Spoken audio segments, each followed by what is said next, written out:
And as the fighting rages on in Ukraine, President Volodymyr Zelenskyy has outlined a draft 20-point peace proposal agreed by Ukraine and the United States. Zelenskyy says the proposal could become the basis of future agreements to end the war with Russia.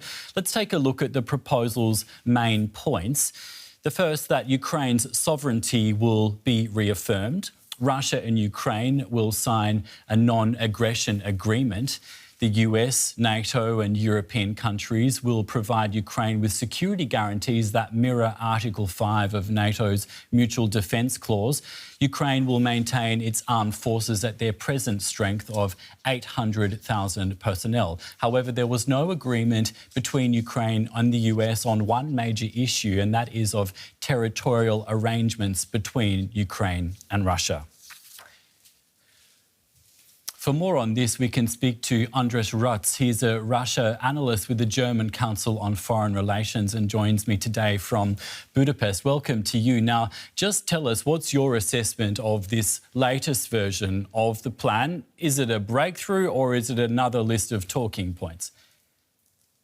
Good afternoon to all of you. Thank you for having me. I think the most important part of the plan that right now, finally, Ukrainian and US demands are coordinated. This is a joint proposal, and it's not only Ukraine and the US, but it was joined also by several European countries as well. So far, this is the best and most detailed proposal that a more or less unified West can give to Ukraine. And now, of course, everyone is waiting for Russia's reaction. The US and Ukraine didn't come to an agreement about a big sticking point, though, between Kyiv and Moscow, and that is the issue of territorial concessions. Do you think Ukraine would ever be willing to give up land to secure a peace deal? See, when it comes to the absence of an agreement on key questions, this is how diplomacy works. Every lasting ceasefire agreement in history has been forged in the same way. First, let's agree on the easiest questions and thereafter proceed towards the more complicated ones. Russia's key demand is that Ukraine would cede the rest of the Donbas. This is not something that President Zelenskyy could do either constitutionally or actually politically. So no, I do not see that coming. However, this particular proposal outlines two basic scenarios for how to settle the question of the line of contact in the Donbas.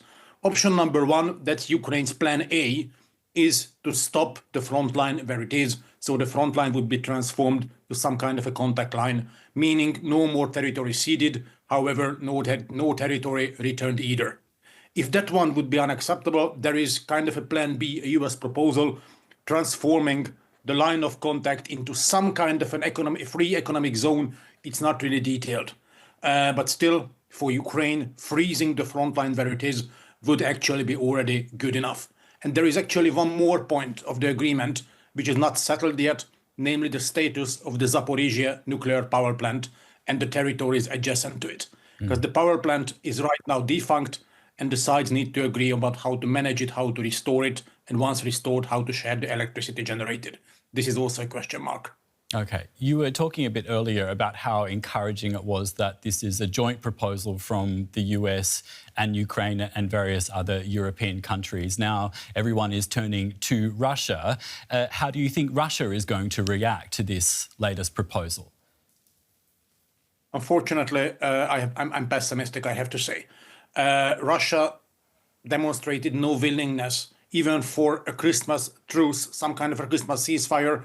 Actually, right ahead of Christmas, Russia launched a particularly intensive air attack against Ukraine's energy infrastructure and openly refused Ukraine's Christmas ceasefire proposal. So what I expect to happen, or what I'm afraid of happening, is that Russia will not reject the proposal because that may induce further US sanctions. It may alienate the United States. Instead, Russia is likely to ask for further details, further negotiations, further clarifications. So instead of agreeing to the proposal, Russia would play on winning time, and while winning time, keep advancing militarily, both in eastern and southern Ukraine. So unfortunately, I'm pessimistic about the perspective of a quick resolution of the conflict. We've been speaking with Andras Racz with the German Council on Foreign Relations. Thank you so much for your analysis today. Thank you. For more on this latest peace plan proposal. We spoke to Ivana Stradner in Los Angeles. She's a research fellow at the Foundation for Defense of Democracies. I began by asking for her initial assessment on this new U.S.-backed draft unveiled by Ukraine. This peace plan proposal is just one more document that I'm afraid that is not going to bring more results. And this is why. Because even though this peace plan that I read, what is available, of course, 20-point peace plan is more into helping Ukraine reach the deal, the problem is that Russia will not accept that thing. There is the good news and the bad news. The good news is that President Zelenskyy now understands exactly how to play and how to negotiate with both Washington but also with Moscow by putting Moscow on the defensive. So they're the ones and putting the ball in their court, so they have to actually respond. And I'm afraid that based on everything else that we saw coming from Moscow, that Putin is not going to accept. And this is why.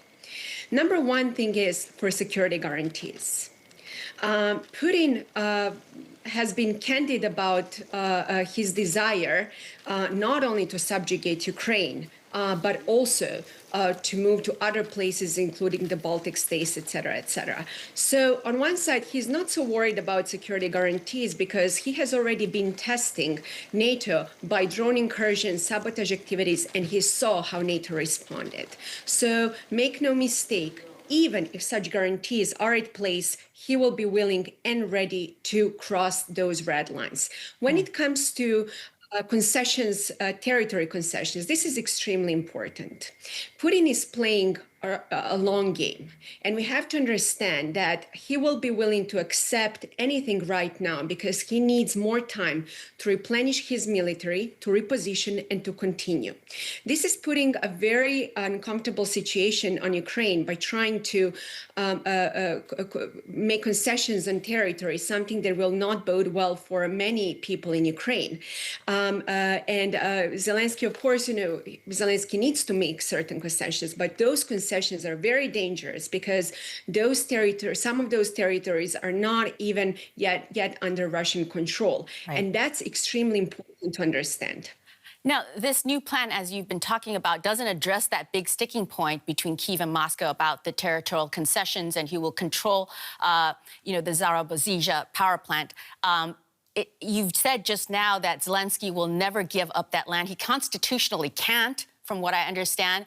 So where does that put things? Is this, like you said, Russia simply buying time, playing that game?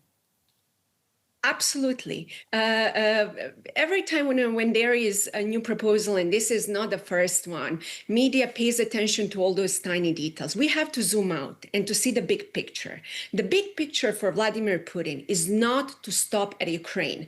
Make no mistake, he's buying more time. He already has a war economy inside Russia. What is he going to do with such economy? What is he going to do with all those people who are in front lines and suddenly trying to go back to a civilian society?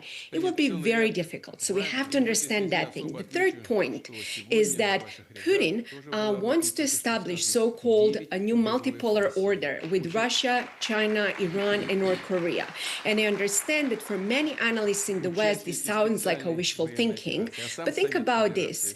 Putin doesn't have to succeed because of powerful tanks and jets. All he really needs to do is to make sure that the West's will is not at place. And my last point to that is that by buying more time, this is very dangerous because there are many analyses that Putin's economy is really under a serious threat by the end of 2026. And he understands that right now he needs more time, one more year, to rebuild his military, to reposition, and to continue. So having said that, there is only one good news about this 20-point peace plan is that now Zelenskyy is putting a ball in Putin's court, and make no mistake, Putin is going to buy more time to negotiations, to put more amendments. This is an old, KGB game when it comes to negotiations. Finally, if history is any indication, we saw what Budapest Memorandum more than 2 decades ago,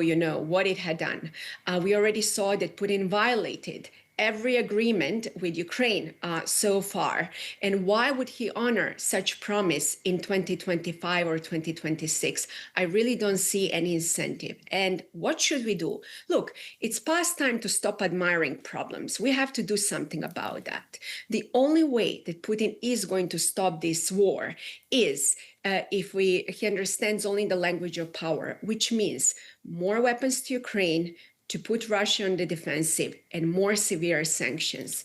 And having said that, whoever believes that Putin is going to stop is sorely mistaken. His next point will be, of course, to escalate, to de-escalate, to start threatening with nuclear weapons, etc. These are old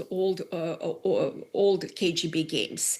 However, there is one important thing, which is that Washington should not fall for the game that, suddenly economic situation and business deals is going to alter Putin's behavior. That's never going to happen. Got it. Ivana Stradner at the Foundation for Defense of Democracies, thank you very much. Thank you.